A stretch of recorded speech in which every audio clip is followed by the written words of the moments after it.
Good morning my dear friends. మన ప్రభువును ప్రియరక్షకుడునైన యేసుక్రీస్తు ప్రభుల వారి ప్రశస్తమైన ఉన్నతమైన మహోన్నత ఘననామమున మీ అందరికీ మరొక ఉదయకాల శుభములు వందనములు తెలియపరుస్తున్నాను.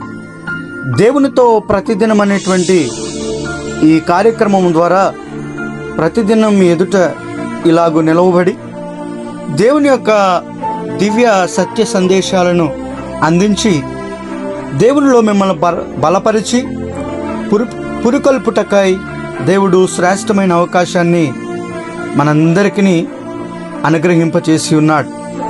దినదినం వస్తున్నటువంటి ఈ కార్యక్రమాల ద్వారా మీరు బలపరచబడుతూ స్థిరపరచబడుతూ దేవుడిచ్చేటువంటి నడిపింపు, ఆదరణ, సహాయం మీరు పొందుకుంటూ మీ కుటుంబాలను కట్టుకుంటూ ఉన్నారని నమ్ముతూ విశ్వసిస్తూ ఉన్నాం. ప్రియమైనటువంటి వారులారా, ఈ దినం కూడా దేవునితో కలిసి మనం నడవటానికి, దేవునితో మన దినాన్ని ఆరంభించటానికి, ఆయనలో మమేకమై జీవించటానికి, ఆయన వాక్యం చేత స్పృశింపజేయబడటానికి మన నాథుడును మన రక్షకుడునైన యేసుక్రీస్తు ప్రభుల వారు ఎంత శ్రేష్టమైన లేఖన భాగాన్ని మన కొరకు ఈ దినం కొరకు మనకు సిద్ధపరిచి ఉంచారో రండి చూద్దాం. మన పరిశుద్ధ గ్రంథాలు తెరుద్దాం. రోమీలకు రాసినటువంటి పత్రిక 15వ అధ్యాయం 2వ వచనాన్ని మనం ఈనాటి ధ్యానం కొరకై చదువుదాం. అపోస్తులుడైన పౌలు గారు రోమీలకు రాసినటువంటి పత్రిక 15వ అధ్యాయం 2వ వచనాన్ని నేను చదువుతున్నాను. మీరంతా కూడా మీ పరిశుద్ధ గ్రంథాల్లో చూడాలని మీకు తెలియపరుస్తున్నాను. తన పొరుగువానికి క్షేమాభివృద్ధి కలుగునట్లు మనలో ప్రతివాడును మేలైన దానియందు అతనిని సంతోషపరచవలెను. దేవుడి పరిశుద్ధ లేఖన భాగాలను మనందరి వినికిడిలోను దీవెనకరముగాను ఆశీర్వాదకరంగాను మార్చి మనతో మాట్లాడి మనలందరినీ ఈ దినము కొరకు దేవుడు బలపరచునుగాక. ఆమేన్. క్రీస్తునందు ప్రియ శ్రోతలారా, ఎంత చక్కని మాటని అపోస్తులైనటువంటి పౌలు రోమా సంఘానికి, ఈనాటి దేవుని సార్వత్రిక సంఘానికి అనగా మనకు తెలియపరుస్తున్నాడు. ఏమంటున్నాడంటే, మనలో ప్రతివాడు ఏం కోరుకోవాలంట? ఎదుటివాని క్షేమాభివృద్ధిని కోరుకోవాలి అని ఇక్కడ చెప్తున్నాడు. ప్రియమైనటువంటి వాళ్ళ చూడండి, ప్రతివాడును పొరుగువాని క్షేమాభివృద్ధిని కోరుకునేటట్లుగా మనం జీవించాలి. అంటే ఎదుటివాడి ఆశీర్వాదాన్ని కోరుకోవాలి, ఎదుటివాడి అభివృద్ధిని కోరుకోవాలి, ఎదుటివారి యొక్క క్షేమాన్ని కోరుకోవాలి. ప్రియ తమ్ముడు, సహోదరి, సహోదరుడా, ఎలా ఉన్నావు? బాగున్నావా? అంతా క్షేమమేనా అని మనం ఒకరి క్షేమాన్ని ఒకరు కోరుకోవాలి, ఒకరి అభివృద్ధిని ఒకరు కోరుకోవాలి అని పౌలు గారు ఇక్కడ తెలియపరుస్తున్నాడు పరిశుద్ధాత్మ ప్రేరణ ద్వారా. ఇక్కడ ఈ దినం దేవుడు మనకి తెలియపరుస్తున్నటువంటి మాట ఏంటి అనంటే, మీరు క్షేమాభివృద్ధిని కోరుకునేటువంటి వారిగా ఉండండి. ఎందుకనంటే, మీరు ఒకరి ఆశీర్వాదాన్ని కోరుకుంటే, ఒకరి క్షేమాభివృద్ధిని కోరుకుంటే, ఒకరి దీవెనను కోరుకుంటే మీకు దేవుడు ఏం చేస్తాడు? దీవెనలు దయచేస్తాడు, మిమ్మల్ని ఆశీర్వదిస్తాడు. ప్రియమైనటువంటి వారు అందుకని అన్నాడు, మేలైన దాన్ని చేసి అతన్ని సంతోషపరచాలంట. ఏది నీ పొరుగువానికి అభివృద్ధి తీసుకొస్తుంది? ఏది నీ పొరుగువానికి నువ్వు సహాయం చేయగలవు? దేని ద్వారా నీ పొరుగువానికి నువ్వు సహాయపడగలవో నువ్వు అలా సహాయపడితే మేలైన దాన్ని చేసి అతన్ని నీవు సంతోషపరిచేటువంటి వారిగా ఉండాలి అని అంటున్నాడు.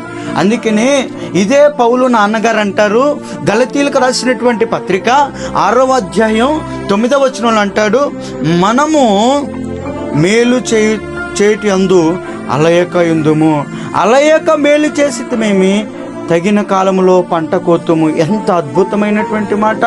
మేలు చేసే విషయంలో అలసిపోకూడదు. పదిటివానికి మేలు చేయాలి, ప్రక్కవానికి మేలు చేయాలి, నీ తోటి సహోదరికి నువ్వు మేలు చేయాలి. ఉదయకాల సమయంలో దేవుడు నీకు ఇస్తున్నటువంటి సందేశం ఏంటంటే, వాగ్దాన సందేశం ఏంటంటే, దేవుడు అంటున్నాడు, ఎదుటివాని మేలును కోరుకో, ఎదుటివానికి మేలు చేయి, ఎదుటివానికి మేలు కలుగునట్లుగా నువ్వు జీవించు. మేలు చేసేటువంటి విషయంలో నువ్వు అలసిపోకూడదు. నీ ఎదుటివానికి కీడు చేయాలని కీడు కీడు తలపెట్టద్దు. ఎప్పుడు దేవుని బిడ్డగా యేసుక్రీస్తును అంగీకరించినటువంటి వారిగా, యేసుక్రీస్తు రక్తము చేత కొనబడినటువంటి బిడ్డగా నీకుండాల్సింది ఏంటి అయ్యా, నాకుండాల్సింది ఏంటి అని ఉదయకాల సమయంలో దేవుడు మనతో మాట్లాడుతున్నటువంటి విషయం ఏంటంటే, ప్రియమైనటువంటి వారలారా, మీరు ఎదుటి వాని క్షేమాభివృద్ధిని కోరుకోండి. ఎదుటి వానికి మేలు చేసేటువంటి విషయంలో అలిసిపోకూడదు. ఎదుటి వాడిని ఆనందపరచండి, మేలైన దాన్ని చేయండి, వారిని సంతోషపరచండి అంటున్నాడు. అంటే మీలో ప్రతివాడును ఏం చేయాలంట? మేలైన దాని యందు అతన్ని సంతోషపరచబడును. ఇదిగో నీ పొరుగువాడు దీవించబడుతూ ఉంటే ఆడు అట్టయిపోవాలి, వాడు నాశనం అయిపోవాలి, వాడు దీవించబడకూడదు, వాడు బతికింతే అయిపోవాలి అనుకోవటం కాదు. అయ్యో నా సహోదరుడు ఆశీర్వదించబడితే నాకు ఎంత మంచిది. ఇదిగో ప్రియమైనటువంటి దేవుని బిడ్డలారా, నా ప్రియ సహోదరి సహోదరులారా, ఎదుటివాని యొక్క ఆశీర్వాదం, ఎదుటివాని క్షేమాన్ని ఎప్పుడైతే కోరుకుంటావో అప్పుడు నువ్వు దీవించబడతావు. అబ్రహాం ఉన్నాడండి. లోతు అబ్రహాంని ఏం చేశాడు తెలుసా? లోతు పశువుల కాపరులకు అబ్రహాము పశువుల కాపరులకు గొడవ వచ్చినప్పుడు లోతు అబ్రహామును కాదని వెళ్ళిపోయాడు. కానీ లోతు నాశనం అయిపోతుంటే లోతు కొరకు అబ్రహాం ఏం చేశాడంటే, ప్రియ తమ్ముడు చెల్లి సహోదరుడా, అబ్రహాము లోతు గారి కొరకు ప్రార్థన చేశాడు. అనగా లోతు క్షేమాభివృద్ధిని అబ్రహాము కోరుకున్నట్లుగా ఈ దిన వాగ్దాన సందేశంలో మనం చూడవచ్చు. నా ప్రియ సహోదరులారా గమనించండి. ఇదిగో అక్కడ సొదొమ గొమొర్రా పట్టణాలు, ఆ లోతు పశువులు ఉన్నటువంటి ఆ ప్రాంతం, లోతు ఉన్నటువంటి ఆ ప్రాంతం అంతా నాశనం అయిపోతుంటే, నాకెందుకులే, నా పశువుల కాపర్లకి నాకు ఈ గొడవ అయిపోయింది, నన్ను కాదని వదిలేసి వెళ్ళిపోయాడు, వీడితో నాకు అవసరమా అనుకోలేదు. ప్రభువా 50 మంది ఉంటే రక్షిస్తావా? అయ్యా 10 మంది ఉంటే రక్షిస్తావా? 5 ఉంటే రక్షిస్తావా? ఒక్కడున్నా రక్షిస్తావా అని ప్రభుని అడిగాడు. ప్రభు అన్నాడు, ఒక్కడున్న రక్షిస్తానయ్యా, 5 రక్షిస్తానయ్యా. అంటే తన సహోదరుడి కొరకు, తన సహోదరి క్షేమాభివృద్ధిని ఎవరు కోరుకున్నట్లుగా మనకు కనబడుతుందంటే, అబ్రహాము లోతు క్షేమాభివృద్ధిని కోరుకున్నాడు. అబ్రహామును కాదు వెళ్ళిపోయాడమ్మా లోతు. అయినప్పటికీ కూడా అబ్రహాము లోతుని విడిచిపెట్టడానికి ఇష్టపడలా. ప్రియా సహోదరులారా, ఎక్కడుండి ఈ వాగ్దాన సందేశాన్ని వింటున్నావో నాకు తెలియదు, కానీ ఇదిగో ఎదుటి వాడు నీకేదో చేశాడని దాన్ని గుర్తుపెట్టుకొని వాడికి అలాగే జరగాలి, వాడు నాశనం అయిపోవాలనుకుంటున్నావేమో. కానీ నా దేవుడు అంటున్నాడు, వాడి నాశనాన్ని కోరుకోబాక, వాడి కీడుకు తలపెట్టబాక, నువ్వు మేలు చేయుట యందు విసుకకయుండు. అలయక మేలు చేయి, అలయక నీ సహోదరుడి కొరకు ప్రయాసపడు.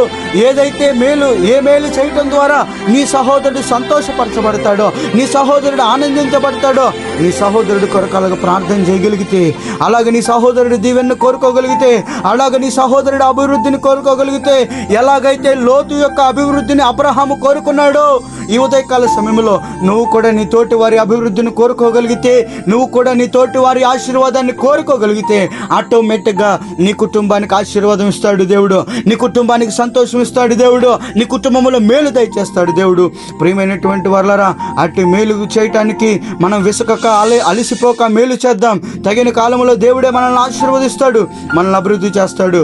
అట్టి కృపా భాగ్యం దేవుడి దినమంతా మనందరికీ దయచేసి నడిపించునుగాక. Amen, amen, amen. చిన్న ప్రార్థన చేద్దాం రండి. మిక్కిలి పరిశుద్ధుడ సర్వాధికారి నీకు స్తోత్రాలయ్యా. ఈ ఉదయకాలం విన్న వాగ్దానం, విత్తబడినటువంటి వాగ్దాన సందేశము ప్రభువా మా హృదయాల్లో నీరు కట్టి ఫలింపచేయండి. ఏ విధంగా అయితే అబ్రహాము లోతు క్షేమాభివృద్ధిని కోరుకున్నాడు, మేము కూడా తండ్రి మా పొరుగు వారి క్షేమాభివృద్ధిని కోరుకొని వారిని సంతోషపరచున్నట్లు ప్రభువా నీ సహాయంను దయచేయండి. ఇది నన్న పుట్టినరోజులు, వివాహ వార్షికోత్సవాలు జరుపుకుంటున్న వారితో మీరు తోడేయండి. ఇదనంలో స్కూళ్ళకి వెళ్తున్న వారితో మీరు తోడేయండి ప్రభా. నైనా ఆరోగ్యములలో నైనా లేని వారికి తండ్రి చక్కని ఆరోగ్యములను మీరు దయచేయండి.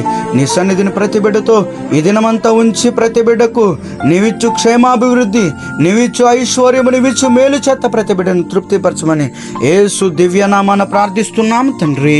Amen, amen, amen. దేవుడు మిమ్మల్ని అందరినీ తన మహాకృపలో, తన అభివృద్ధిలో దీవించి ఆశీర్వదించి ఫలింపచేయునుగాక. Amen. May God bless you all. May God bless our India.